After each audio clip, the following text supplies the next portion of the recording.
So I've been asked by someone on Instagram called Walls of Hell's Reach, I'm not sure if I'm pronouncing that right, probably not. But they've asked me, where do you start when you're building something like I build, like a diorama or a cityscape or a display piece? Where do you start? So I thought, let's answer it. Something I get asked a bit, and something I wish I'd asked someone when I started my first one, because it was a shit fight. I didn't really know an end point. I knew sort of roughly that I just wanted to get started and I'd work it out as I went along. That's definitely not how to do it. That's the completely wrong way to do it. You don't do that when you're building a house. I should know. I've built a fucking house, and I built this house that you can see here. I designed this and I built this house myself. So yeah, I should have known better, but I didn't, because I thought, it's just a little model. Toy soldiers, shouldn't be too hard. But yeah, it can really go pear-shaped if you don't plan. So yeah, this is how you do it. This is the first step for me. I think the first step for most people is they will have a cool idea, or they'll have a cool model that they want to use, that they want to show in an interesting way. So let's say for me, for the one that I'm working on right now, I've got the Reaver Titan. So let's use that as an example. First thing, get the model that you want to show, that you want to display, that you want to interact with this thing that you're building, right? Get that model. The first thing that you do is build that model, so you know how big it is. I haven't finished building the model yet, but I know how big it's going to be because I've stuck it all together and I've made measurements and I've sat it there. So I know roughly how big it's going to be.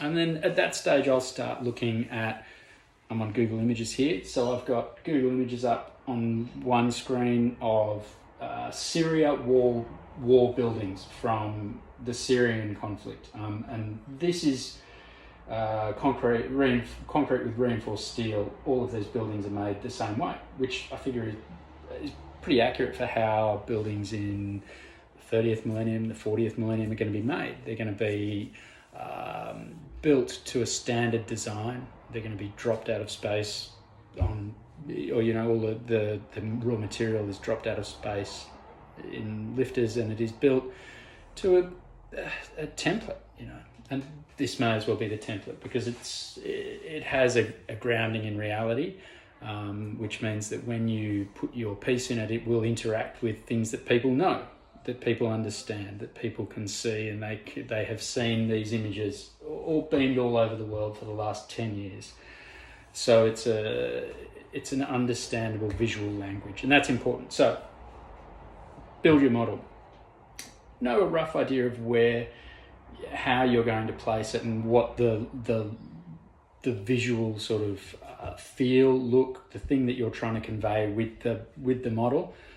What are you trying to say? So know that, go into that. The next thing you are going to need, the most important thing for the next little while, is a tape measure. So this is something that you will overlook, that people will overlook, and that I overlooked when I first built my first diorama. Where are you going to put it? Where's it going to go? Are you going to put it on your bookshelf? Are you going to put it on a plinth? Are you going to put it in your study? Are you going to put it in your living room? Are you going to put it in the garage?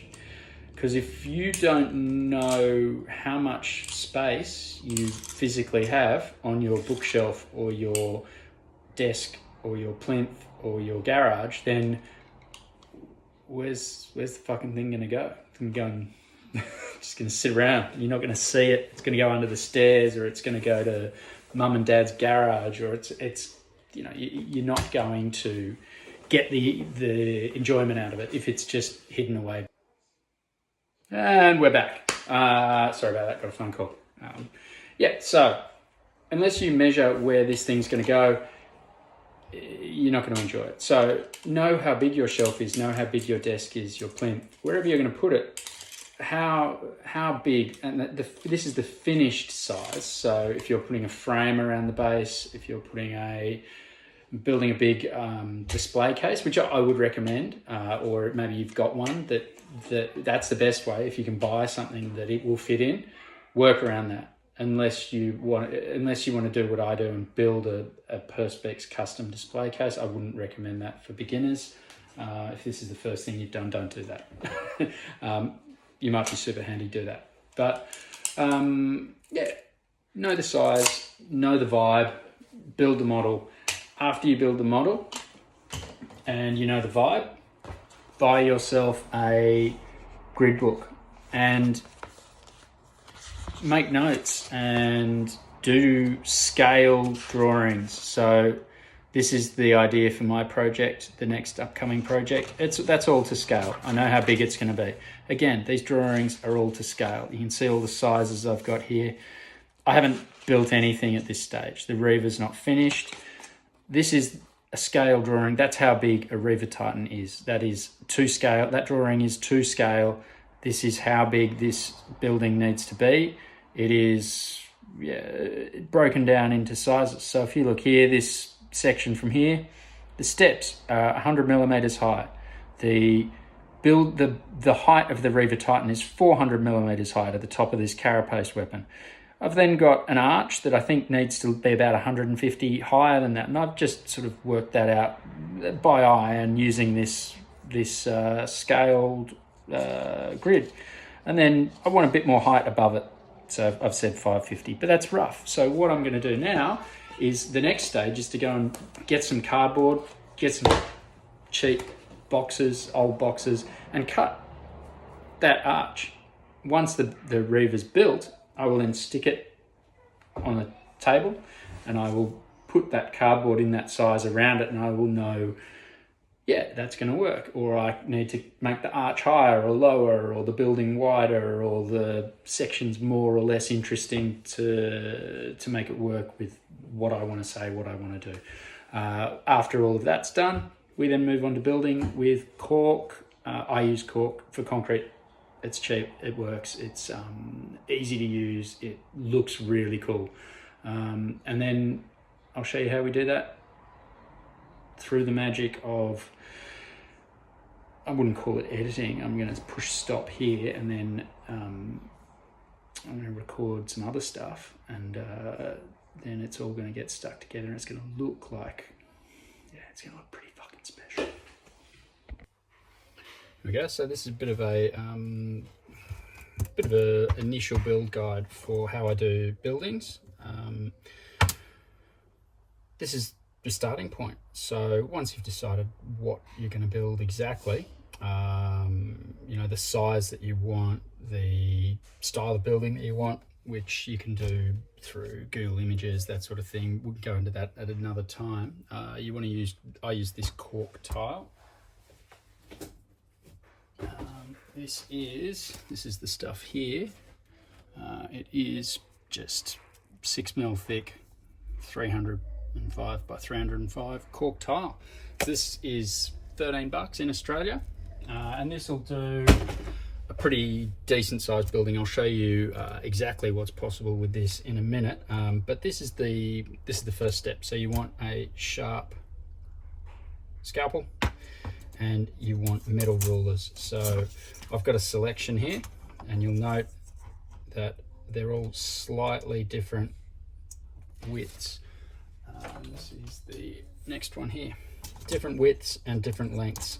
So basically, I've worked it out at human scale. So I just went into Google, average human height, and the scale of Warhammer for standard baseline humans is 1:48. So if you work out the height of a door, so your standard door in anywhere in the world is 2 meters and 50, so 2 meters and 50 millimeters is a standard door height. So if you take that, divide it by 48, you've got the height of a door, which means you can then work out the height of a window, the height of a balustrade, all of that stuff. It's all pretty easy to work out, and then you do it by eye. But I've found that actually if you want to make buildings, if you have these 3 metal rulers, you've got 3 different thicknesses, and this makes it a lot quicker. So this building that I'm going to be doing next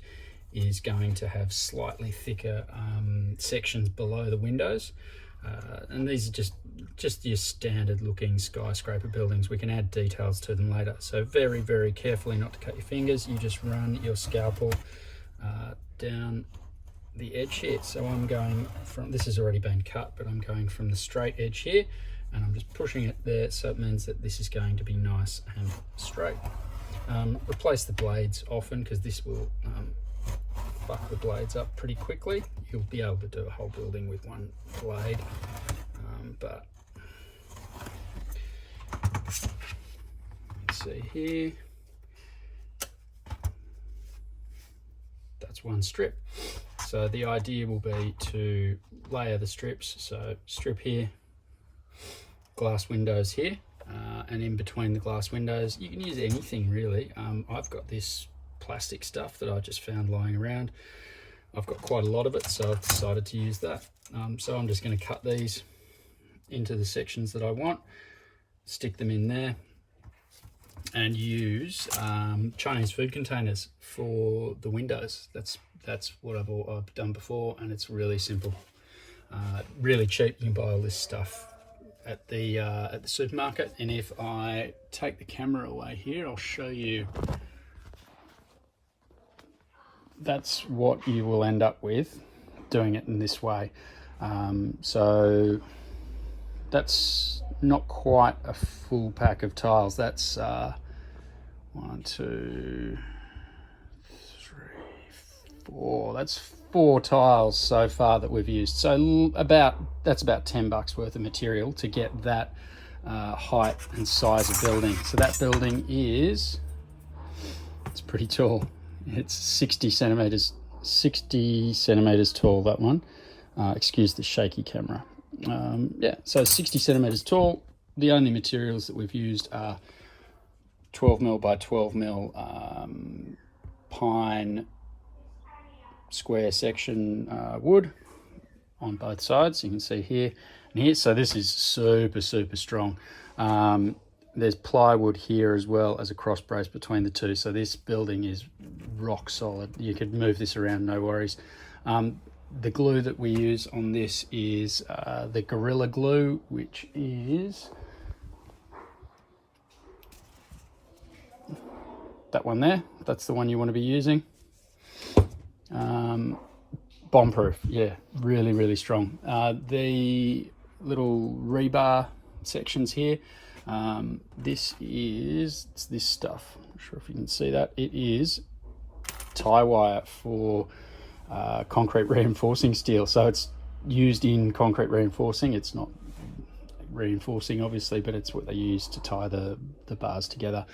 You can see here where the 300 by 300 tiles join, I've just used some poly filler. This will last a long time. So total cost of materials for this so far, you'd be looking in the vicinity of a whopping $11. So significantly cheaper than if you wanted to build a building that size out of the plastic kits. So yeah, I'm going to show you how to do that. All right, so building. We're at the stage where I'm now ready to just about start priming, and I thought I'd show you how I get to this stage and where we go from here. So I think in the last section of this video I showed the strips being cut. That was a few days ago now. I haven't had a lot of time since then. I haven't actually touched it since then. So what you're about to see now is it's probably about 3.5, 4 hours work maybe. It's all pretty straightforward to here. The painting and getting it, once you know what order to do everything in, I find that it's pretty straightforward. But if you do it in a slightly wrong order, you're going over work that you've already done, or having to redo things because you can't get a brush in, you can't you can't paint around the glass, or I'll show you a few things to look out for. So here we go. I've laid the strips down on this 6mm by 6mm oak square section from the hardware store. It's all been glued together with the Gorilla Glue and super glue, so glued together. The important things to note here are you can pick any sort of look for a building that you want, go onto Google Images, find something that you think works. I usually go to pictures of Syria or pictures of war zones and look at what those buildings actually look like. You can find some really handy reference photos if you want to make something that looks real, that looks believable. I think that's go to the source, go to the reality. The concrete what do they call it? Rockcrete in the 41st millennium, 30th millennium. They call that rockcrete. It's the same stuff. It's concrete. It's going to look the same. So go and choose what you want each building to look like.